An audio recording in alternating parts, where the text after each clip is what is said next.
신약성경 84면입니다.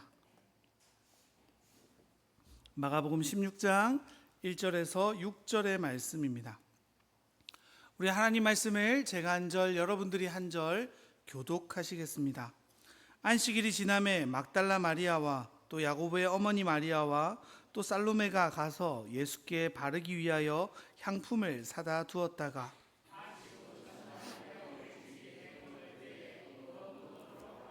서로 말하되 누가 우리를 위하여 무덤 문에서 돌을 굴려주리요 하더니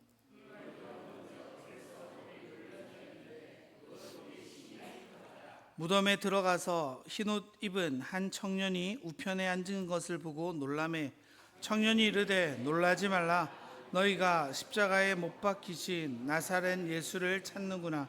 그가 살아나셨고 여기에 계시지 아니하니라. 보라 그를 두었던 곳이니라. 아멘. 예수님께서 십자가에 죽으신 지 이제 3일째가 되었습니다. 깊은 신음과 절망을 안고 그럼에도 주님을 사랑하는 마음으로 막달라 마리아, 야고보의 어머니 마리아, 그리고 살로메는 예수님의 시체에 바를 향유를 가지고 주님의 무덤으로 향하게 되어집니다. 그녀들의 고민이 딱 하나 있었죠. 그 큰 바위를 누가 옮겨주겠냐 하는 것입니다. 유대인들의 무덤은요, 폭이 한 2.5m, 높이가 한 3m 정도 되는 거리 크기의 동굴을 파서 무덤을 만들었다고 합니다. 그 입구를 막는데요, 그 입구를 막는 돌은 세로 1m, 가로 1에서 3m 되는 굉장히 큰 돌을 그 입구에 막음으로 사람들이 시신의 도구를 하지 못하도록 또 완전히 시체와 사람들 사이를 밀봉하도록 그렇게 막아 놓았다고 합니다. 그 돌을 치워줘야지 그 주님께 준비한 향유를 바를 수 있지 않습니까? 그녀들의 사실 고민은요, 아무도 예수님이 다시 살아날 거라는 말씀을 기억하지도 않았고 기대도 없는 상황이었다는 겁니다. 그런데 그녀들의 그런 기대를 아득히 뛰어넘는 사건이 바로 발생하게 되잖아요.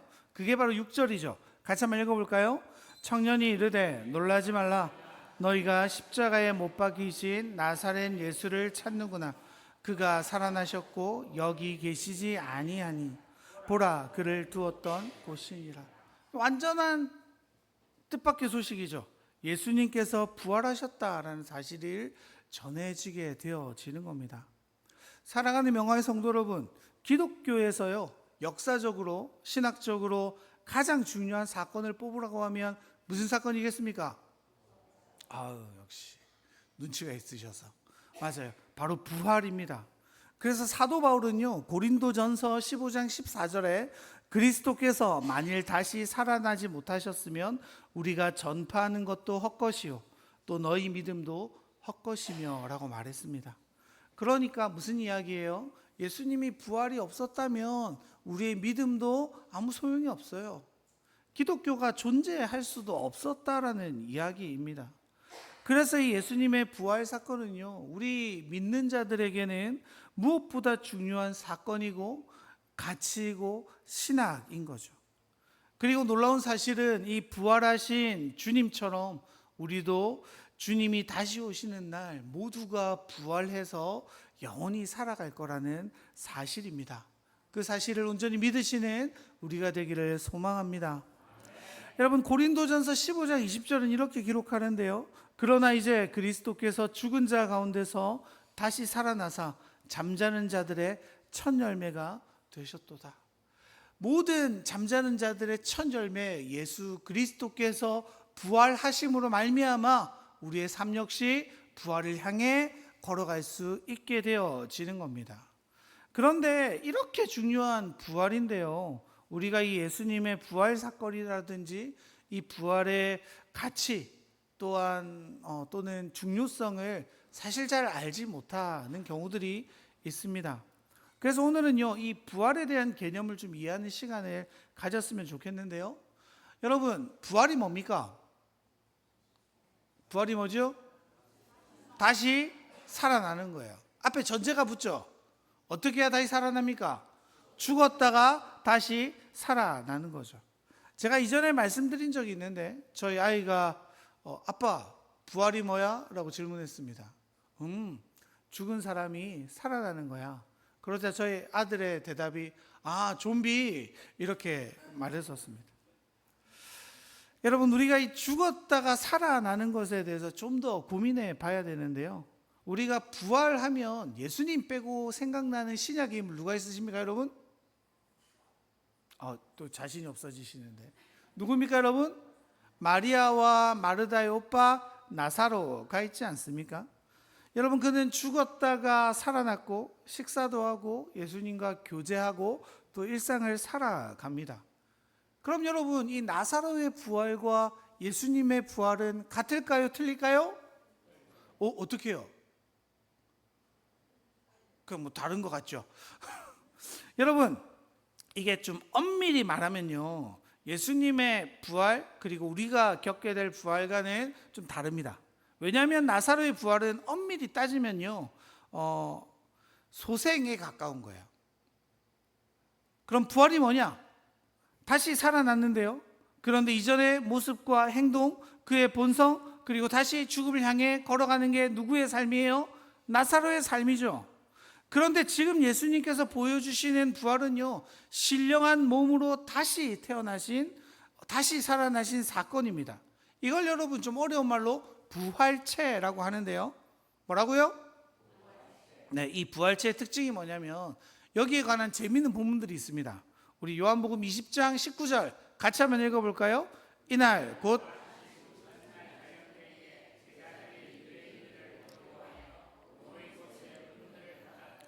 예수께서 오사 서서 이르시되 너희에게 평강이 있을지어다. 여기 보면 좀 이상한 거 발견하셨습니까, 여러분? 문이 어떻게 돼 있어요? 닫혀 있어요. 그런데 누가 들어옵니까? 부활하신 예수님께서 들어오십니다. 그러니까 여러분, 부활체는요, 물리적 제약을 받지 않는 몸이 되어진다는 겁니다. 뿐만 아니라 공간의 제약도 받지 않게 되는데요. 엠마오로 가던 두 제자 앞에서 예수님께서 홀연히 나타나시고 홀연히 사라지는 일들이 생겨나지 않습니까? 이게 여러분 부활체의 특징이에요. 우리도 나중에 부활하게 되면 물리적인 공간적인 영향을 받지 않는 몸으로 이렇게 뒤바뀌게 될 겁니다. 그럼 여러분, 우리가 이렇게 생각할 수 있잖아요. 그러면 부활하면 유령이나 귀신이나 이런 것 같이 되는 건가? 영으로 살아가는 건가? 라고 생각하실 수 있는데요. 예수님께서 이렇게 제자들의 닫힌 문 집 안으로 갑자기 들어가셔서 평안하냐 생각해보세요. 얼마나 웃겨요. 문 잠겨서 두려워 떨고 있는데 갑자기 누가 평안하냐 이러면 평안하겠어요? 깜짝 놀라겠죠. 무섭겠죠. 그게 막 벌벌 떨고 있는 제자들을 향해 주님 뭐라고 말씀하십니까? 이날 곧 안식 후 첫날 저녁 때에 제자들이 유대인들을 두려워하여 모인 곳의 문을 닫았더니 예수께서 오사 가운데 서서 이르시되 너희에게 평강이 있을지어다 라고 말씀하시고 이후에 뭐라고 말씀하시냐면 내 손과 발을 보고 나인 줄 알라. 또 나를 만져보라. 영과 살과 뼈가 없으되 너희가 보는 바와 같이 나는 있느니라. 그러니까 우리가 부활을 맞이할 때가 되면요, 주님의 육체가 그대로 존재하잖아요. 그러면서 물리적, 공간적 제약을 받지 않습니다. 나이지만 전혀 다른 내가 되는 일들을 경험하게 되어지는 게 뭐라고 여러분? 부활이에요.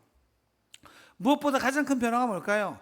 육체의 모든 죄성이 사라진 완전히 새로워진 나로 살아가게 되는 겁니다. 여러분, 이게 상상이 되십니까, 여러분? 잘 안 되시죠? 저도 잘 안 되는데 우리의 모든 삶이 주님을 위해 살아가게 될 거예요. 우리의 모든 삶의 양식이 주님께 맞춰지고 악이라고는 전혀 없는 상태로 완벽한 행복, 완벽한 평안, 완벽한 선 속에 우리가 살아가는 것이 부활체의 모습입니다. 여러분, 이 유대인들이요, 부활의 신앙이 있었습니다. 그런데 주님의 부활을 이들이 믿지 않고 기대하지 못했던 이유는요, 그들이 부활은 마지막 때에 온다고 믿었기 때문이에요.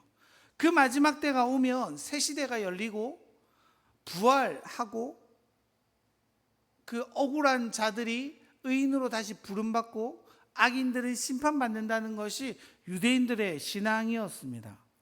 그렇다면 여러분, 주님의 부활은 제자들에게 또 그 시대를 살아가던 이들에게는요, 이렇게 의미로 다가올 수 있겠죠. 아, 예수님이 정말로 의인이시구나. 억울하게 죽임을 당하신 거구나. 여러분, 왜 그렇습니까? 유대인들의 신앙 속에서는요, 의인들만 부활하거든요. 의인들이 부활의 억울함을 하나님이 풀어주신다라고 믿었기 때문입니다. 그리고 또 그 다음이 중요한데요. 여러분, 아까 제가 말씀드렸지만 언제 부활한다 그랬어요? 또 까먹으셨습니까? 유대인들의 부활 신앙은 언제 부활한다고 믿었다고요? 마지막 때에. 근데 그 마지막 때가 지나면 또 어떤 시대가 열리는 거예요? 새로운 시대가 열리게 되어지죠.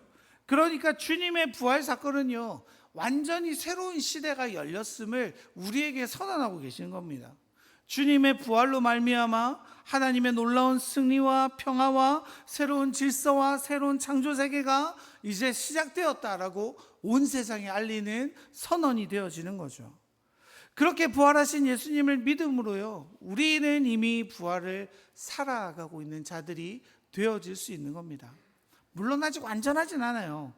하지만 우리가 부활을 아는 자로, 믿는 자로, 그 부활의 소망을 품는 자로 살아갈 수 있게 되어지는 겁니다. 그래서 부활하신 주님을 믿는다는 것은요, 우리의 육신의 눈이 어둡고 육신의 귀가 어두워서 알아보지 못했던 그 하나님의 영광을 보고 듣고 감격하고, 그래서 완전히 새로운 인생을 살 수 있게 되는 소망을 얻게 되는 거예요.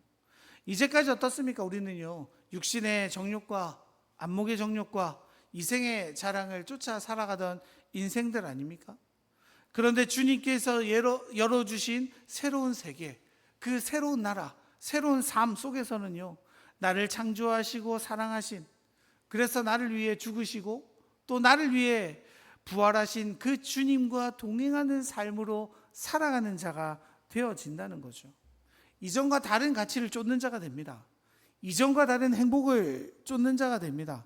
이전과 다른 사랑을 찾게 되어 완전한 사랑을 깨닫고 완전히 새로워진 나로 하나님의 영광을 누리는 삶, 그것이 여러분 부활을 소망하는 자들에게 펼쳐지는 새로운 나라가 도래하게 되어지는 거죠. 그런 새로운 시대를 선언하기 위해 주님은 먼저 부활의 첫 열매가 되시고 부활체로 제자들에게 친히 보여주시는 거예요. 근데 여러분, 가만히 보면요, 예수님께서 딱 부활하셨잖아요. 부활체가 딱 되셨으면 몸이 어떻게 되면 좋을까요, 여러분? 깨끗하고 상처 없고 아무런 문제가 없으면 좋을 텐데, 주님은 제자들에게 뭘 만져보라고 하십니까? 주님의 못자국, 옆구리에 뚫린 그 창자국을 만져보라고 말씀하시잖아요. 예수님의 몸에 남아있는 못자국과 창자국은요, 예수님이 어떤 분인지를, 또 예수님이 우리를 어떻게 사랑하셨고 우리를 얼마나 사랑하셔서 치른 희생이 어떠하신지를 보여주는 가장 중요한 정체성이 되어집니다.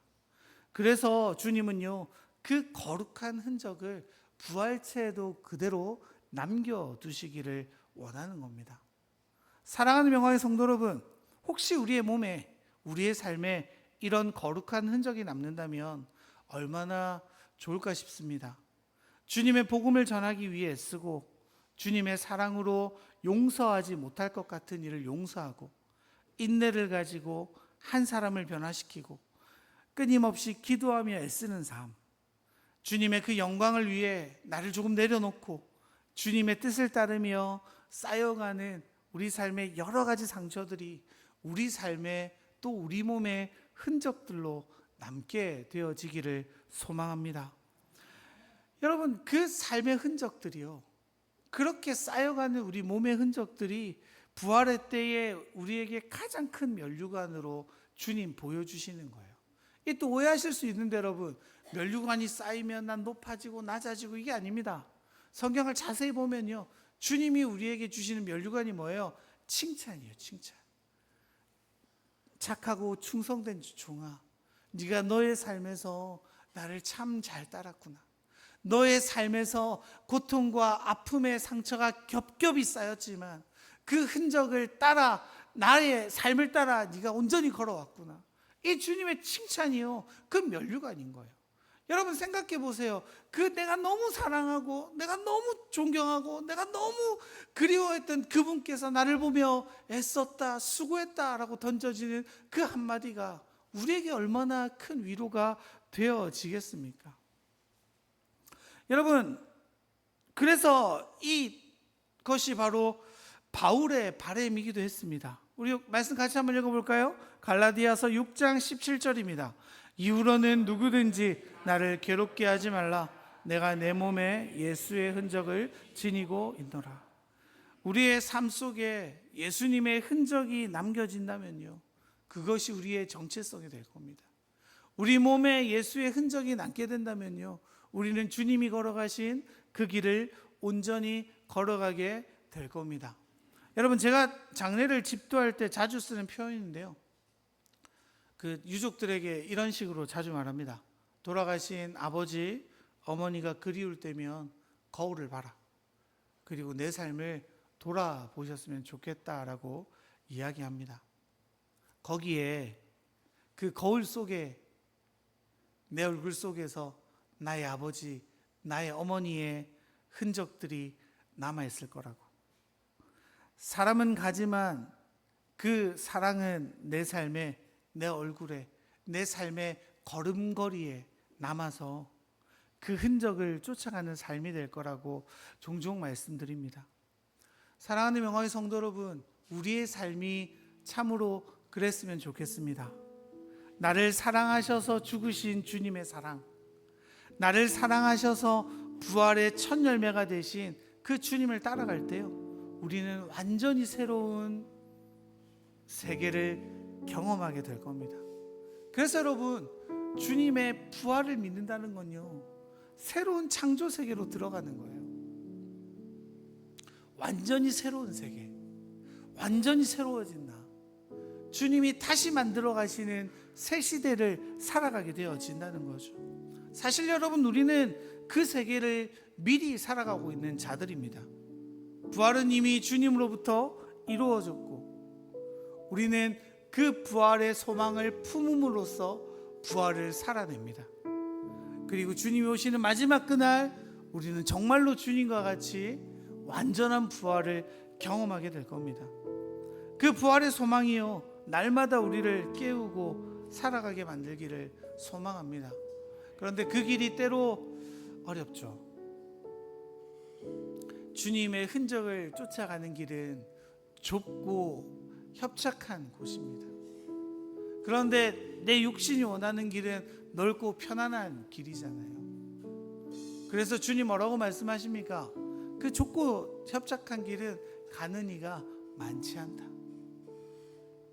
그럼에도 불구하고 여러분, 그 좁은 길을 걸어가는 우리의 삶 속에서 하나님의 흔적이 하나하나 우리 삶에 쌓여가는 거예요.